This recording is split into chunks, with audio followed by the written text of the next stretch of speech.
नमस्कार दोस्तों, अगर आप किसी भी गवर्नमेंट एग्जाम की तैयारी कर रहे हैं तो आपके एग्जाम में हिंदी ग्रामर पूछी जाती है। ठीक है, तो आज की वीडियो में हम हिंदी ग्रामर से संबंधित जो पहला टॉपिक होता है वर्ण का, उससे संबंधित जितने भी पीवाईक्यू क्वेश्चन पूछे गए हैं आपकी एग्जाम में, इन ऑल इंडिया एग्जाम में, ठीक है, कोई भी एग्जाम हो, वर्ण से संबंधित जो हिंदी का सबसे पहला टॉपिक होता है वर्ण, उससे जितने भी संबंधित क्वेश्चन पूछे गए हैं उसको आज हम देखेंगे। अगर वीडियो लंबी हो जाएगी तो इसका पार्ट टू पार्ट बनेगा, जिसमें आपको वर्ण से संबंधित जितने भी प्रीवियस ईयर क्वेश्चन पूछे गए हैं वो आपको दिखाए जाएंगे। जिसमें पहला क्वेश्चन निकल जाता है तालव्य व्यंजन है, बताइएगा। तो दोस्तों इसका आंसर हो जाएगा आपका आंसर नंबर बी, च, छ और ज, ये जो कि है एक तालव्य व्यंजन के अंतर्गत आते हैं, तो इसका आंसर बी बिल्कुल सही हो जाएगा। चलिए अगला क्वेश्चन है, किस शब्द में ए स्वर नहीं है, बताइएगा दोस्तों। इनमें से कौन से शब्द में ए स्वर नहीं है? तो देखिए दोस्तों इसका आंसर हो जाएगा आपका आंसर नंबर डी, स्नेह। स्नेह में जो कि क्या है, ए स्वर नहीं है। बाकी जितने भी शब्द हैं उसमें ए स्वर है, इसलिए इसका आंसर डी बिल्कुल सही हो जाएगा। चलिए अगला क्वेश्चन है, प्यास शब्द का वर्ण विच्छेद है, बताइएगा। प्यास शब्द का वर्ण विच्छेद है। तो दोस्तों इसका आंसर हो जाएगा आपका आंसर नंबर बी, जो कि है वो प्यास शब्द का वर्ण विच्छेद हो जाएगा। तो चलिए अगले क्वेश्चन पे चलते हैं, निम्न में से आयोगवाह है, कौन से शब्द में आयोगवाह है, बताइए। और आयोगवाह होता क्या है, बताइए। तो देखिए यहाँ पर जो फर्स्ट ऑप्शन है वो त्र है, जो कि संयुक्त व्यंजन के अंतर्गत आता है। बी जो कि आ है वो दीर्घ स्वर हो जाता है, ठीक है। और देखिए जो सी जो कि है वो विसर्ग, तो यही जो कि है आयोगवाह के अंतर्गत आता है, ठीक है। तो विसर्ग और जो अनुनासिक अनुस्वार, जो कि यही जो दो होते हैं जो कि आयोगवाह के अंतर्गत आते हैं, इसलिए इसका आंसर सी बिल्कुल सही हो जाएगा। चलिए अगला क्वेश्चन है, संयुक्त व्यंजन क्या ये छतरी का छ की ध्वनियां हैं, बताइएगा। ये किस प्रकार से ध्वनि से मिलकर ये बनता है? तो दोस्तों इसका आंसर हो जाएगा आपका आंसर नंबर फर्स्ट, ठीक है।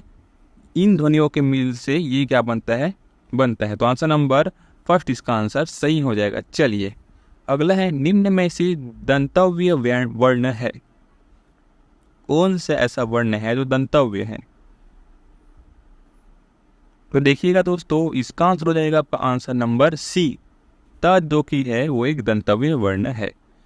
चलिए अगला है, शब्दकोश में पहले आने वाला शब्द कौन सा है, बताइएगा दोस्तों। शब्दकोश में पहले आने वाला शब्द कौन सा है? तो इसका आंसर हो जाएगा आपका आंसर नंबर फर्स्ट। यहाँ ये पूछा गया है कि चारों ऑप्शन में से सबसे पहले कौन सा आएगा आपके शब्दकोश में, इसलिए इसका आंसर फर्स्ट जो कि है, वक्त जो कि है वो सही हो जाएगा। चलिए अगला है, व का उच्चारण स्थान है, बताइएगा दोस्तों। व का उच्चारण स्थान क्या हो जाएगा? तो देखिए इसका आंसर हो जाएगा आपका आंसर नंबर फर्स्ट, दंतोष्ट, ठीक है। व का जो कि उच्चारण स्थान होता है वो दंतोष्ट होता है, इसलिए इसका आंसर ए बिल्कुल सही हो जाएगा। चलिए अगला है, स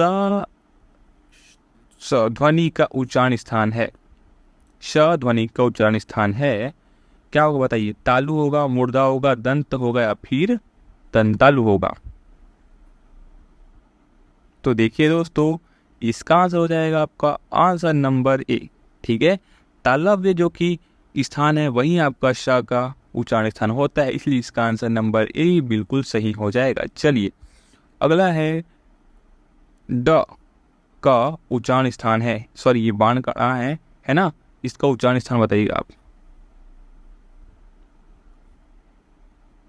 तो दोस्तों इसका आंसर हो जाएगा आपका आंसर नंबर सी, नासिक के। मैं आपको पहले बता देता हूँ इससे पहले कि और जो क्वेश्चन है आपको सरल लगे, कैसे कि जो भी वर्ग का पंचमा अक्षर होता है वो सभी नासिक के व्यंजन या फिर नासिक के वर्ड कहलाते हैं, ठीक है।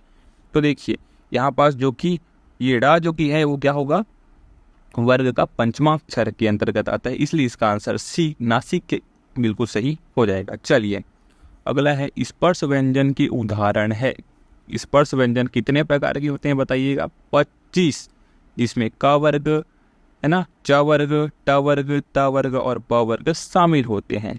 ठीक है, तो इसका आंसर क्या हो जाएगा? तो इसका आंसर हो जाएगा सी, त थ द ध। यही होगा आपका स्पर्श व्यंजन के अंतर्गत। बाकी जो ए है वो संयुक्त व्यंजन हो जाएंगे, बी जो की है वो अंतस्थ व्यंजन हो जाएंगे, और डी जो की है वो आपका ऊष्म व्यंजन हो जाएंगे। कौन सा नंबर सी इसका राइट आंसर हो जाएगा? चलिए अगला है, निम्न में से किस व्यंजन का उच्चारण दंत नहीं है? मतलब ऐसा पूछा गया है कि दंत से जो निकलता है ना ध्वनि, वो कौन सा नहीं है? तो इसका आंसर है आपका आंसर नंबर क्या हो जाएगा बताइए? तो दोस्तों इसका आंसर हो जाएगा आपका आंसर नंबर डी, श जो की है वो क्या होगा आपका दंत से उच्चारण नहीं होता है, इसलिए इसका आंसर डी बिल्कुल सही हो जाएगा। अगला है, निम्न में से कौन सा पश्च स्वर है? निम्नलिखित में से कौन सा पश्च स्वर है? तो देखिए इसका आंसर हो जाएगा आपका आंसर नंबर सी, ऊ। ठीक है, तो इसका आंसर सी बिल्कुल सही हो जाएगा। अगला है, निम्नलिखित में से कौन सा संघर्षी व्यंजन है? बताइएगा, संघर्षी व्यंजन कौन सा हो जाएगा? तो इसका आंसर हो जाएगा आपका आंसर नंबर ए, श। कितने प्रकार के होते हैं ये? श, श, श, ह, 4 प्रकार के। ठीक है, तो आंसर नंबर ए इसका राइट आंसर हो जाएगा। चलिए अगला है, य, र, ल, व कौन से व्यंजन कहलाते हैं? अब भी बताया मैंने आपको इससे पहले कि य, र, ल, व जो कि अंतस्थ व्यंजन कहलाते हैं, इसलिए इसका आंसर सी बिल्कुल सही हो जाएगा। अगला है, उच्चारण की दृष्टि से व्यंजन न का स्थान कहाँ है? तो देखिए मैंने आपको पहले बताया था कि वर्ग का पंचमा अक्षर जो कि होता है वो क्या होता है? नासिक के व्यंजन होता है, और ये जो ण है ये भी क्या है? एक नासिक के व्यंजन है, इसलिए इसका आंसर डी बिल्कुल सही हो जाएगा। अगला है, संयुक्त व्यंजन निम्नलिखित वर्ण में है। संयुक्त व्यंजन कौन से बताइए? अभी बताया था मैंने आपको, तो इसका आंसर क्या हो जाएगा? सी।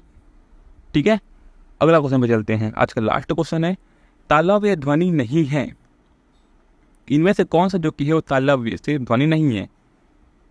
तो देखिए इसका आंसर हो जाएगा आंसर नंबर डी, ड़ा, क्योंकि ड़ा जो कि एक नासिक के व्यंजन है। ठीक है, व्यंजन का वर्ग का पंचमा अक्षर है, इसलिए इसका आंसर नंबर डी बिल्कुल सही हो जाएगा। तो चलिए दोस्तों आज के लिए बस इतना ही। मैं मिलता हूँ आपको इसके नेक्स्ट पार्ट पे अगले क्वेश्चन के साथ। तब तक के लिए जय हिंद, जय भारत।